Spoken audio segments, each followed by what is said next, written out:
Hello. Hello. Thanks, Natalie, if you're here. Thank you. I just heard that. That was very kind.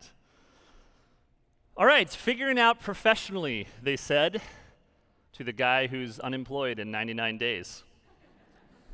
I'm either the exact speaker you need to hear today or the worst speaker you want to hear today. I don't think anywhere in between. So I'm just going to tell you how I am trying to figure it out, and hopefully you'll find it valuable. I want to start today with a story about this person. This is my daughter, Liv Monroe. She's 2, almost 3 in November. We have 2 girls, Margot, who's 5, almost 6, both November babies. And Liv is, as they say in her preschool, a spirited child. I think that's the appropriate word. She loves adventure. She loves to jump on her scooter. She loves to dive into the pool. She loves to go hang out with new friends and old friends. And my favorite thing about Liv is she has very quickly become the family clown. She's supplanted me, and she can make everybody laugh. In fact, she does a really great impersonation of me. This is basically me, right? Twins hat, glasses, a little smile. So she's always making everyone laugh. And like I said, Liv is always happy to jump on that scooter and go for an adventure. And for the parents in the room, you know that, at 2.5 this summer, obviously she's been walking for a while, but when the pace picks up and the excitement increases, and there's maybe an incline or a decline, or the shoes are too big or the shoes are too small, because let's be honest, they're growing every single day, sometimes we have some falls, quite a bit. And it often, a fall head first, bam, skin knee, some tears, dad comes over, picks her up, gives her a hug, and what we love in our house are BandAids, right? Anyone else? Lots of BandAids in your house? Sidebar, as Natalie mentioned, ideas. Every entrepreneur, I think, has a, oh shit, I wish I would have thought of that list.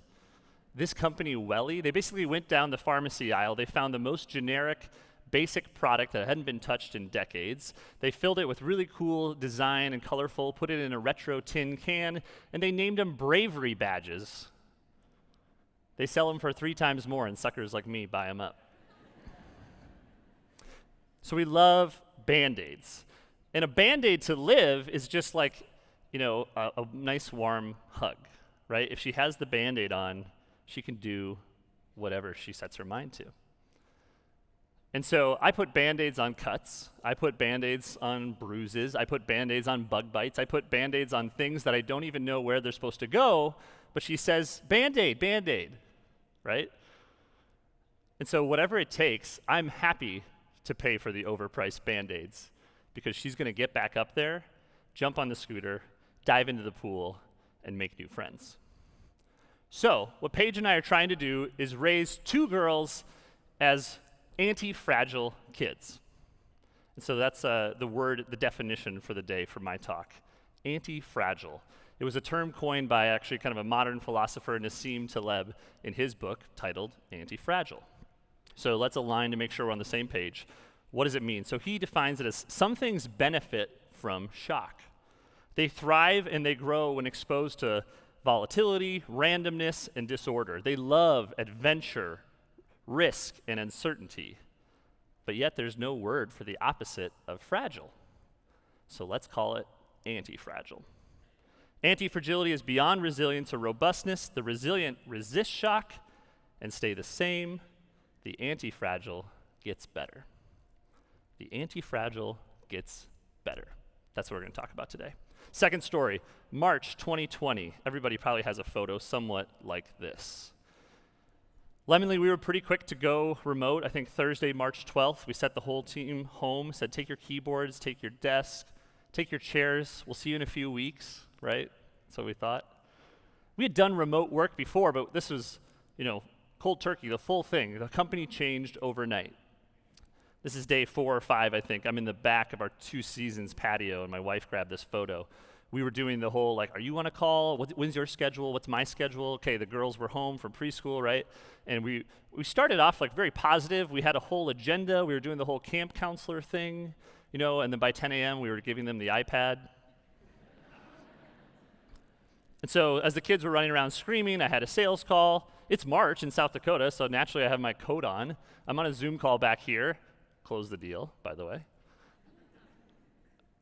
And this was just the new normal. This is us figuring it out, right? Another favorite picture of mine, this is such a time capsule to me of what I think of in 2020. Most of us, depending on your job or industry, ended up living in a 4x3 square for most of last year, a Zoom call. And I love this photo because on the second row, all the way there to the right, you have Amberly holding up her phone. It's a sonogram. She and Ryan were expecting their third child. And a moment that would normally be full of hugs and high fives and celebration in person, well, we just figured it out, and you still have celebration and virtual high fives and a lot of smiles. And this was long before Zoom fatigue kicked in, so we still were dressing up. We don't always wear hats like that. But we still could make a connection to the people we care about, the team members we work with, and trying to figure it out. And so this is such a, memory, and it's so funny. We when Amberly left, we were like, well, we'll see you in a few weeks, and it'll be fun to watch you and this baby grow. Well, we never saw her until the baby was born, and now I think next week, Molly turns 1. So time, crazy, right? So what I told my team was the great Churchill quote, "Don't waste a good crisis," right? We entered into 2020 with high hopes. We got a big curveball. And we decided that we weren't going to waste a good crisis. We were going to embrace the risk, the uncertainty, and just like one of Lemonly's core values, and probably the most important one, go on an adventure. I did not design this photo. I found it online, but it's just too perfect. I had to put it in my slide. When life gives you lemons, you bet. And I don't like to use the word crisis so much, but I'm not going to accept your back to normal. I'm definitely in the camp of the new normal. The world has changed. And guess what? It already was changing.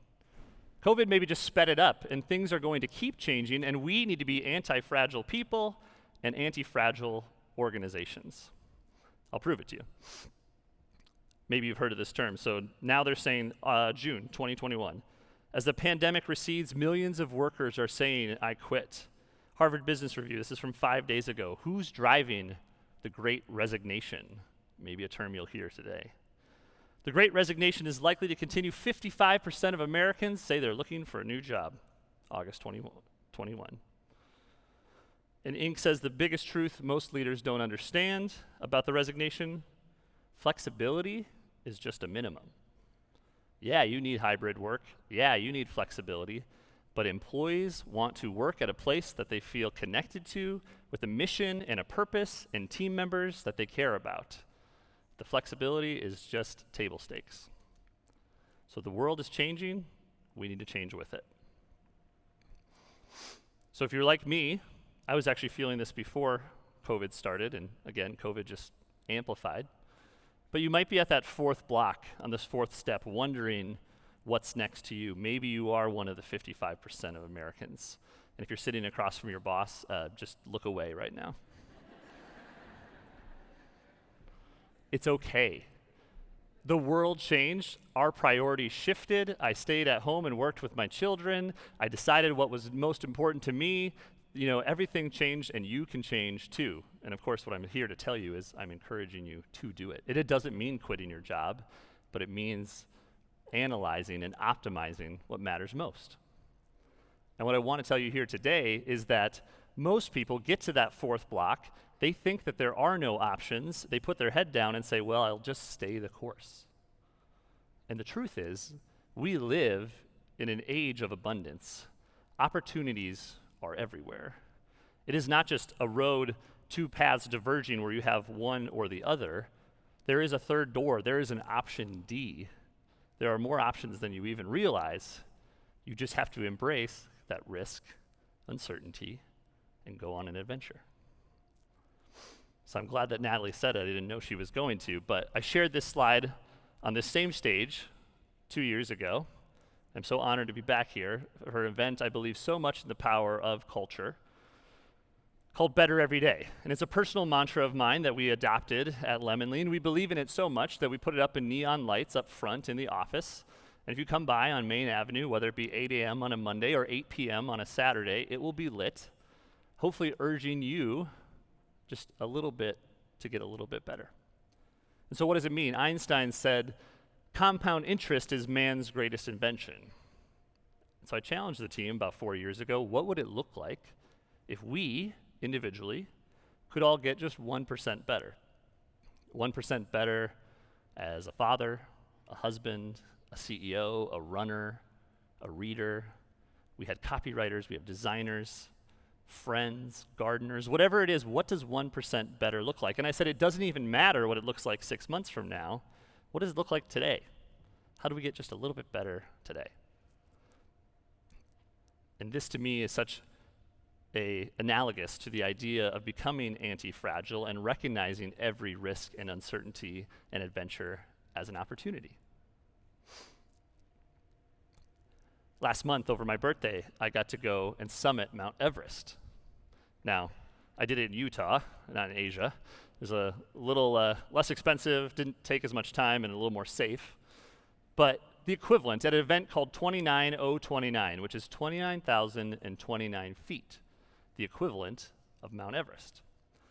And I learned a few things about myself and about being anti-fragile.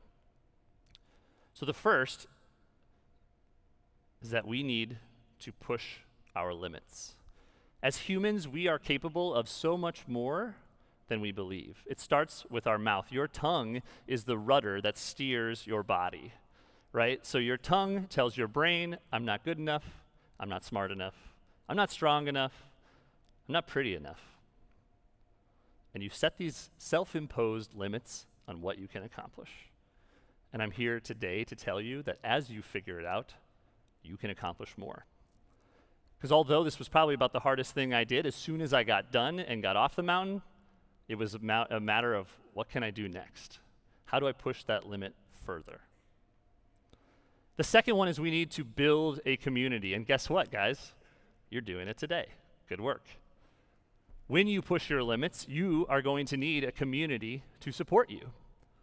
There were 262 people on that mountain that did that hike. 62% of people completed it, but 261 people were cheering me on. And you'll notice underneath here, you start with a white bib, and on that white bib is your name on the front and on the back. And as a person who just loves the way events are put on, this is a well-run event, I love that attention to detail, because as you're hiking the mountain, whether you're passing someone or someone's passing you, or you're at the aid station or you're taking the gondola down, they can see your name. And so people say, hey, John, great work. Keep it up. Nice job. Where are you from? We built a community in just 36 hours as we had to hike that mountain 13 times, up and then gondola down, up and gondola down. And what's really cool on the last summit, number 13, they give you the red bib. Still got your name on it. But as you hike up, if you pass someone, or someone passes you, or you're at the aid station, or you get to the top and get the red hat, the coveted red hat, people say, hey, great job. Congratulations, you're almost there. Keep going. We need to build a community. And I'll sit here today and tell you, as we're all figuring it out professionally, I think the ability to build a community will be the most valuable skill in 2022 and beyond. As our world becomes globally connected, but also more fractured and segmented, communities are building small, large. They're moving into Slack channels, onto Discord servers, and into Facebook groups, often digital. And we need to figure out how to bring people together and build a community. And I would argue that South Dakotans are perfect at this. We know to bring the casserole to the brand new neighbors, right? Or to write the handwritten thank you notes, or to invite a friend over to the party to come with you, right? We're built for this. We know how to do this. So the second thing is to build a community. And lastly, is we need to be where our feet are. And this hike is such a great connection or analogy to real life. Because yes, it was physically hard, but this hike is way more a mental challenge. Because when you're on that mountain and you look up, you can't even see the top. You don't even see the top until you get very close to the top. And you start to play tricks on yourself. You start to think about well, I've done 2 so far, so I have 11 to go. Like, well, what will I be at lunch? And then in the afternoon, how fast am I going? Should I sleep or should I not sleep? We start to worry about these things that we can't control and worry about these things in the future, when, as they say, all you need to do is be where your feet are. Take it one step at a time, right? And so when we're figuring it out professionally, I think we all, myself included, tend to think about, well, shit, what am I going to do in 99 days? Am I making enough money?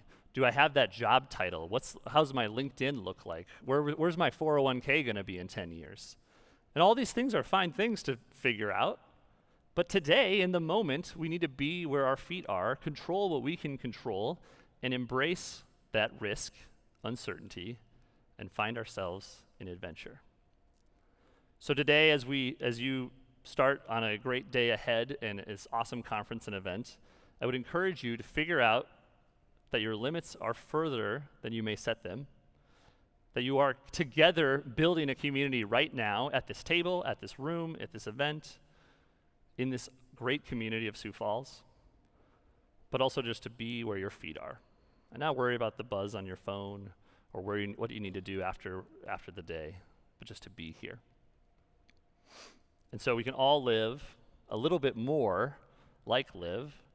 And whether you need a Band-Aid or not, I'm happy to be your Band-Aid and to give you a high five or to give you a nux or to send you an email of positivity, whatever it might be that you may need. And we all together will just get a little bit better every day. Thank you.